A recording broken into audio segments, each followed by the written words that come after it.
Uma mulher entra calmamente em uma delegacia. Ela não corre, não demonstra nervosismo. Espera pacientemente até ser chamada. Quando finalmente senta diante do policial, ela diz apenas: há 26 anos eu tenho algo para confessar. Durante mais de 2 décadas, um assassinato permaneceu sem solução. Milhares de pessoas foram investigadas, centenas de milhares de horas foram dedicadas ao caso. A resposta parecia ter desaparecido para sempre. Até que ela resolveu aparecer sozinha. Essa é a história de Namiko Takaba.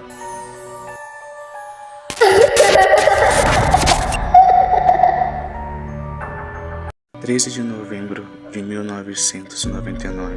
Era um sábado comum na cidade de Kasugai, província de Aichi, no Japão. Enquanto muitos aproveitavam o fim de semana, a rotina da família Takaba seguia como qualquer outra.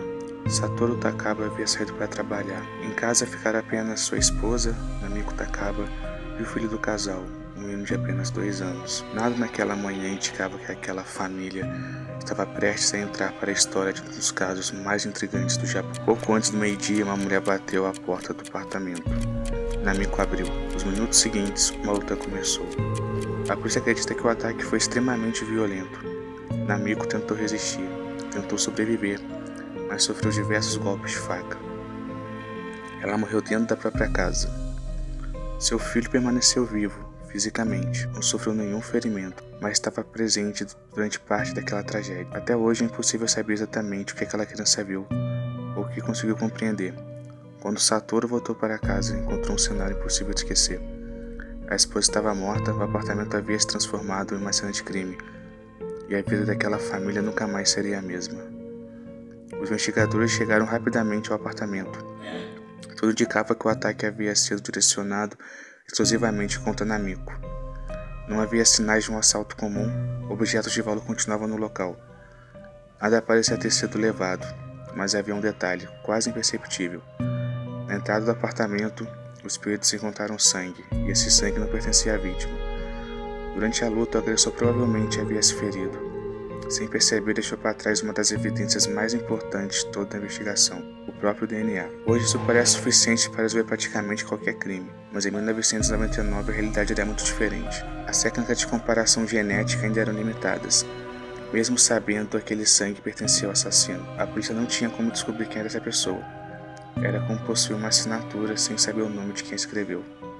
E mesmo assim, os investigadores decidiram preservar cada detalhe da cena do crime. Cada fotografia, cada amostra, cada gota de sangue. Naquele momento, ninguém imaginava que essas evidências permaneceriam esperando. Por mais de 26 anos. O caso Namiko Takaba permaneceu aberto durante 26 anos, sem prisões, sem respostas, sem um suspeito oficialmente identificado. Até que em outubro de 2025, uma mulher entrou voluntariamente em uma delegacia na província de Aichi. Ela se chamava Kumiko Yasufuku. Tinha 54 anos e não estava ali para prestar um depoimento comum. Ao sentar diante dos investigadores, ela disse que havia algo que precisava confessar. Segundo a polícia, Kumiko admitiu ser responsável pela morte de Namiko Takaba. Uma declaração como essa por si só não encerraria um caso tão antigo. Era necessário provar. Então os investigadores coletaram uma amostra do seu DNA e dias depois veio a confirmação. O material genético encontrado no sangue, deixado na entrada do apartamento em 1999, era compatível com o DNA de Kumiko. A evidência que permaneceu silenciosa por 26 anos finalmente encontrou um nome. Para os investigadores, o caso estava praticamente resolvido. Mas uma pergunta permanecia: por quê? O motivo até hoje, as autoridades japonesas não divulgaram um motivo definitivo para o crime. Os investigadores acreditam que Kumiko conhecia Satoru Takaba desde os tempos de escola. Os dois participaram do mesmo clube de tênis. Segundo reportagens publicadas no Japão, ela chegou a declarar seus sentimentos por ele quando eram jovens, mas nunca foi correspondida. Anos depois, Satoru estava casado, construindo uma família. Enquanto isso, o passado de Kumiko permanecia praticamente desconhecido. Foi esse sentimento rejeitado o motivo do assassinato? Ou existia outra razão, que jamais será conhecida? A polícia continua investigando os detalhes do caso.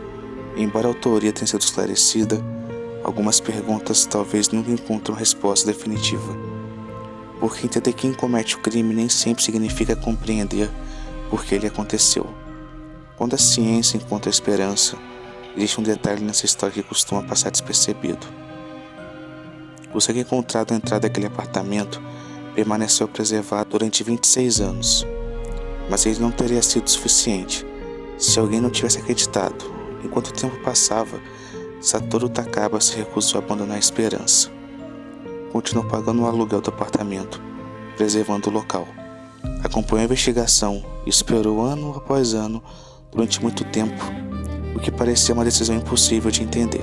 Mas foi justamente essa escolha que permitiu que a ciência tivesse uma segunda chance. Às vezes a justiça não chega rapidamente. Às vezes ela atravessa gerações, e depende de pessoas que simplesmente se recusam a desistir.